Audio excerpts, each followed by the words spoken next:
Rowdy bunch. Behave today.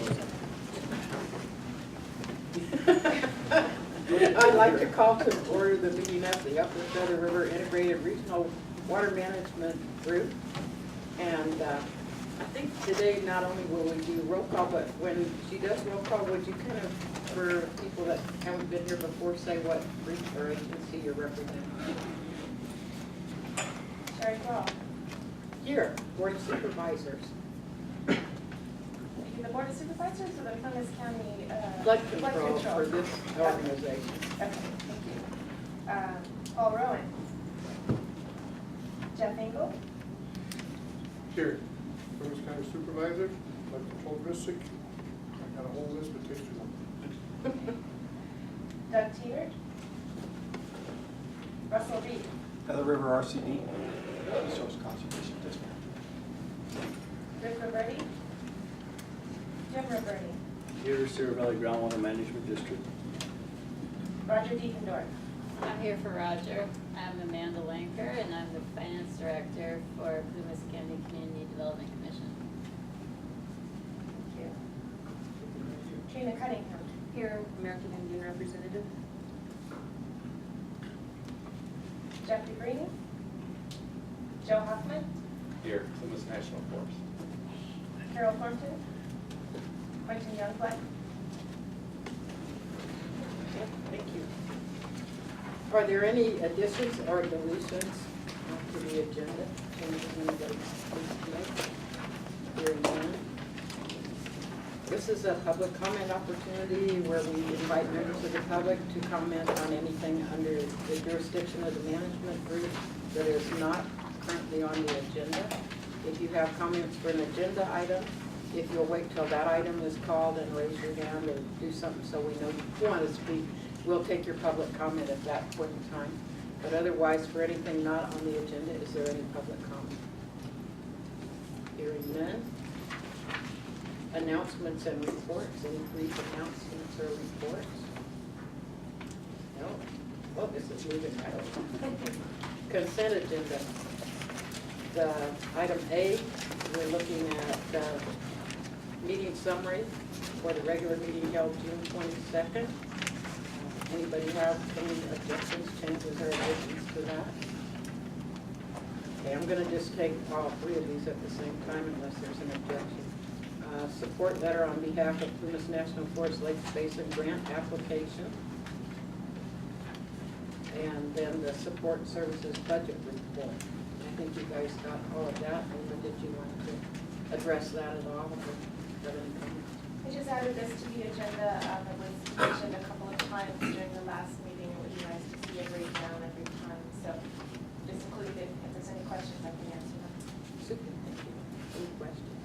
And if not, I'll entertain a motion to approve the consent agenda. Resolution approved. I second. Thank you. All in favor? Opposed? Okay. Then we come down to the action agenda, item 1, which is Regional Water Management Group representation and selection of officers.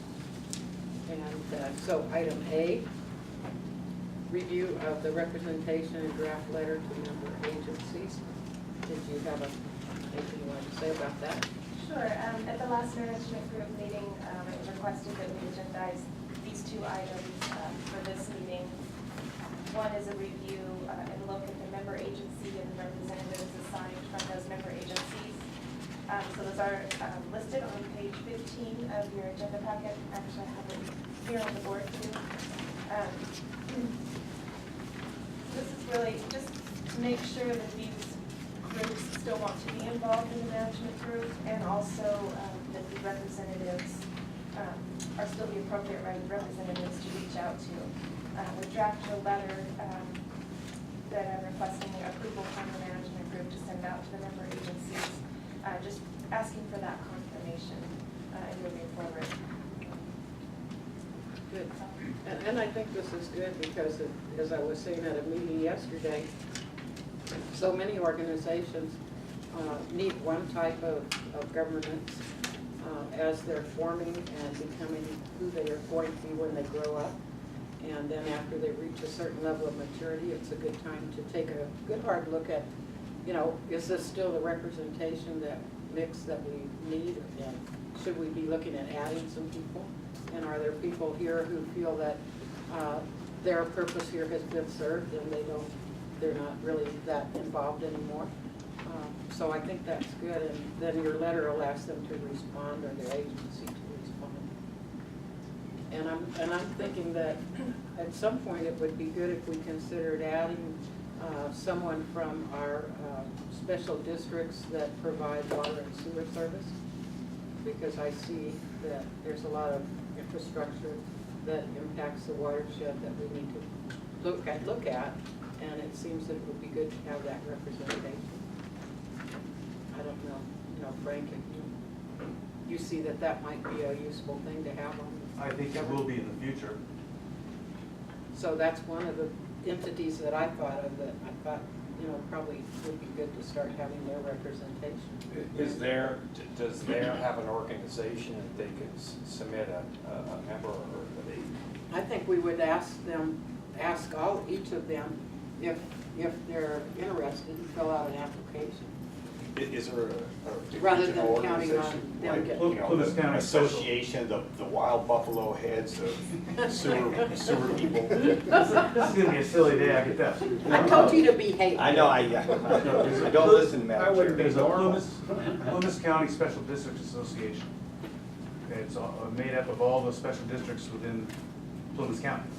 And so if a person were to be on this board from the water sewer, you could take up about half of those participants.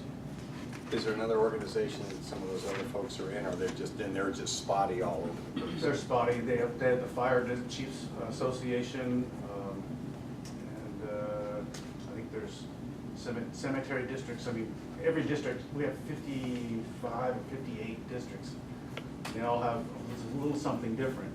But with the members of the PCSDA, you will hit about half of the whole group. Yeah, it'd be nice if we could get a group, and then they could ask the could group. select Yeah, someone. they could select somebody from that group, and then we can get some. Well, actually, in the days when we formed the organization that Frank's referencing, that was our hope, is that the districts would all participate and they would be able, for instance, like with LAFCO, to come up with somebody to recommend to be in LAFCO.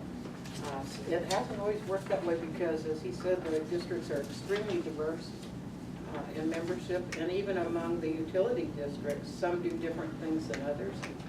So, I don't know, that's something for, like I say, for a future discussion, depending on if we have people who want off and on and so on. We don't want to get so large that we can't make a decision. Randy? I think we covered Plymouth County with the special districts. What about Sierra County? Do they have this association? I don't know. Yeah, that'd be a good, yeah, that'd be a good question for Supervisor Rowan. And Trina? You? And you got you? Yeah, you too. Although with Butte, I think that the portion of Butte that's in our IRWM probably isn't that impacted by sewer and water districts. Yeah, the It's more Fire of the Safe rural Council part. of Butte County is very active. Right. And that might be something to look at too, a representative. And that speaks a little bit to the trend. There has been discussion tribally about that representation also in the Butte County area, and because of the importance of Lake Oroville. There aren't a lot of tribal communities with infrastructure.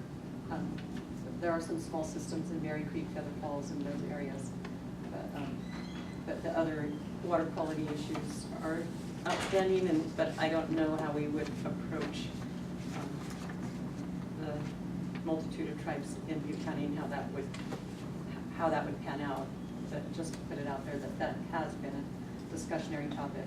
And that would be good to bring into the discussion Supervisor Peter, and see how he sees that part of our IRWM and what might work too. Right. Okay, well, that's mainly what, I just, had this on here and wanted it on here, so we started thinking in terms of that. And the letter will go out and we'll see what response we get.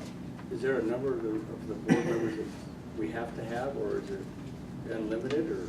I think we have the ability to increase or decrease our size. So there's nothing set, you have to have at least? No. But you want to have a pretty good cross-section Right. Right. of the communities Right. and then different Entities that are entities involved in and- watersheds Right. issues. Okay, well, here comes my favorite part. Appointment of officers. And as I mentioned at our last meeting, I've been chair since the inception of this, and I've enjoyed it immensely. I'm willing to continue doing it, but I also have been on many, many boards where we all sat there and wished the damn chair would get done with, and somebody else could take over. So I don't want to create that automatic situation. So that's why I brought this up and would like to see what everybody thinks about electing different officers. Supervisor Rowan has been vice chair. I don't think he's ever had to conduct a meeting. So what do you think, guys? Anybody dying to be chair? I like the chair very much, and I think that gavel should be still in your hand. That's my opinion. So is that a motion? I would entertain that idea. So yes, I'd like to make a motion that we will, let's see, what would be the motion that we're going to elect Sherry to our chair? Is that what the motion be? Yep. Okay, all in favor? Aye. Opposed? And what about vice chair? Anybody dying to be vice chair? Or we'll just railroad Supervisor Rowan? Since he's not here. Absence makes Vice the chair. heart grow fonder. So is there a motion to elect Supervisor Rowan as vice chair? Oh, I'd like to make that motion because I'll hear about it. Oh, you can bet on it. So I'll make the motion.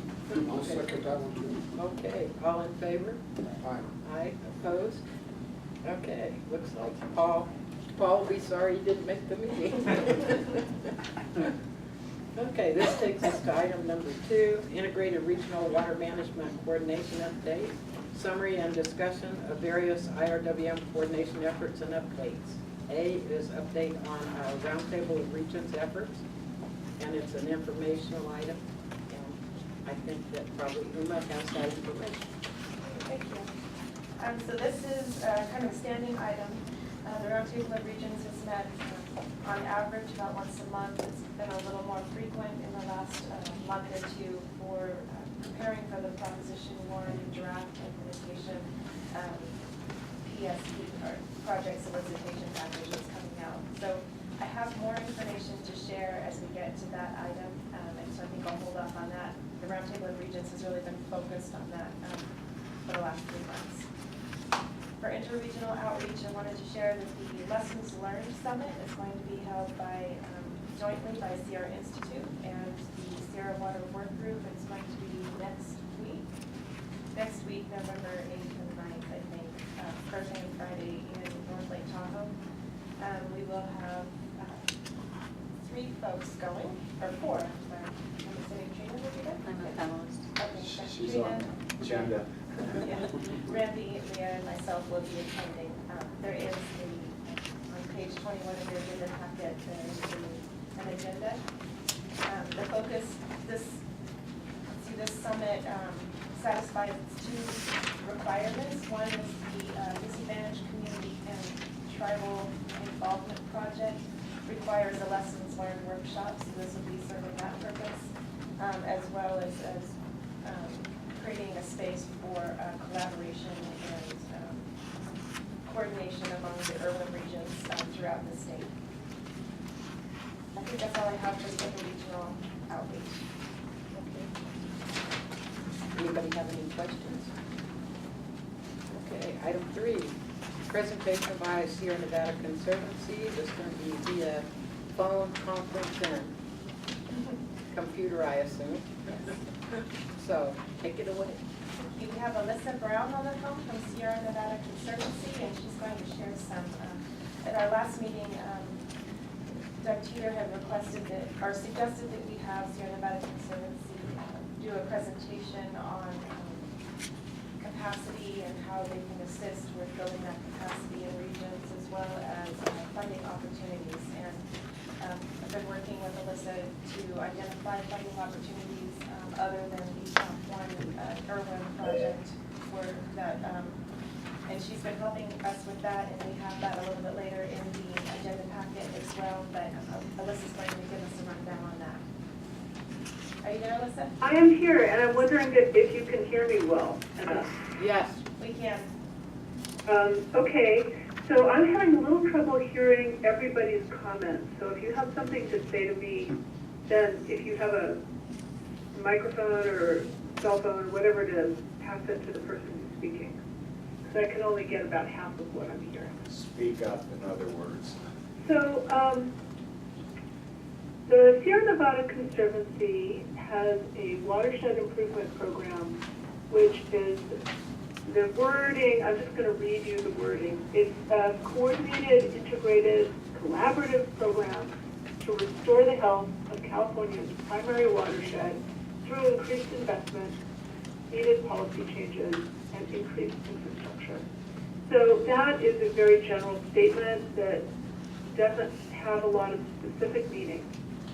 What we do is we do work on policy to try to develop and get policies implemented that support our forested areas and the activities that go on there. And we do a certain amount of science and research promotion. We get bond funding and we give out grants. And I can tell you a little bit about that, and I will, but that's not my area. My area is the Sierra Nevada region, 25% of California's geographic area, and we really do not get our share of the grants that are out there and the funding. So my role is to help you guys get more funding that's not Sierra Nevada Conservancy funding. Your area representative is Lynn Campbell. She's very sorry that she can't be there with you. But she is the person to talk to about the Sierra Nevada Conservancy's grant program, which just got an infusion of funding from Prop 68 and could potentially get a much bigger infusion of funding from Prop 3 if it passes. And I suggest that if it does get, well, if you are interested in Sierra Nevada Conservancy grants, that you make a time to talk with her, because she is our grant superstar. She knows a lot about the types of programs that are well funded by Sierra Nevada Conservancy grant funds. And generally, they have been forest health and watershed restoration grants. There's been some land conservancies in the past, and there's going to be some more in the future. And we'll probably branch out into recreation and tourism. And there will be some funding for capacity building as well, but I want to just sort of lump that into capacity building, what I can do for you. So, are there any questions so far? Otherwise, I'll go ahead and talk a little bit more about capacity building. Any questions for Alyssa? Well, I think we've identified as capacity building is one of our most important things that we need in order to even begin to look at grants. So go ahead and hopefully you can help us figure out how to build capacity. Well, can you tell me more specifically about what capacity you feel like you're deficient in? I think most of our special districts and entities that would be interested in grants for watershed improvement do not have the personnel or the experience to even write for the grant. And in addition to that, if they were to be able to do that and received a grant, they don't have the capacity to manage the grant and do all of the reporting and book work and tracking that's usually required for most grants. So I think it's a combination of needing to figure out how to get more funding so that they can access good grant writers, and then secondly, build their capacity to manage a grant, either through partnering with others or however they need to do it, in order to accomplish the grant once they receive it. Okay, so this is it's an interesting subject. And I'll break it down into 3 areas. First of all, you need to find out about the grant, and I make that really easy for you. On the Sierra Nevada Conservancy's funding, grants and funding site, there's a page called Other Funding Opportunities. I don't know if you're connected to the internet, but you guys can all find this fairly simple. I've gone ahead and done, I call grant research memos. So all the grants that have to do with environmental education, all the grants that have to do with riparian and meadow restoration, all the grants that have to do with fuel reduction, etc. And I have grant research meadows for about 10 areas. If there are areas that are not being covered that you're concerned about, you can let me know and I'll do another one. So those are updated annually, and they make it really easy to find grants. But it's my opinion that giving somebody a website or a piece of paper is not necessarily the best way to give them information. And so I'm available for consultation. If you need funding for your project, let Lynn Campbell know, and she'll set up a consultation with me, and I'll talk to you about your project and the type of funding we can get for it. And we'll do that. That's also available to you after today's presentation, because I made some recommendations about specific grants for you all. But if you're not really familiar with grants, you just don't know where to start. So I'm there. I'm basically your hand holder. I'm there to help you get funding. So I'm not just going to like give you a grant research memo, drop you off a cliff. I can't write the grant for you, but I will let you know basically what are the steps that you need to do to get there. So that's the first thing. The second thing is you talked about grant writing experience. It is expensive to hire grant writers. I do a grant writing workshop, and it's free. Part of my work with the Sierra Nevada Conservancy. And just, I can't see your hands, but has anybody there taken one of my workshops? We've got one hand up. Yeah. So they're day and off, they're really interactive, and I don't know about you, whoever put your hand up, but many people say afterwards they're able to write grants and get grants. So, so I'm happy to come up and do a grant writing workshop. For you guys, for anybody in the region, I've done 2 in Quincy already. And I just finished one in Chico. I'm doing another one in Chico in January. I think that one's full, but if you talk to Wolfgang, with the Butte County RCD, I told her I could do another one. So, you know, while I'm there, we could actually just do 2. That's January 23rd and 24th. So if you wanted to, we could change those, and I could do one earlier and one later, or possibly I can go up to Quincy before or afterwards, or I could come up some other time. I like to do my grant writing workshops up in the north when I don't think the weather might be bad. That's very wise. Yeah, I hate driving in ice. But we can make it happen. And the truth is that you really should develop your own capacity to write grants. I know that's difficult because a lot of you don't have enough staff to even do what you're already doing. So it's not impossible.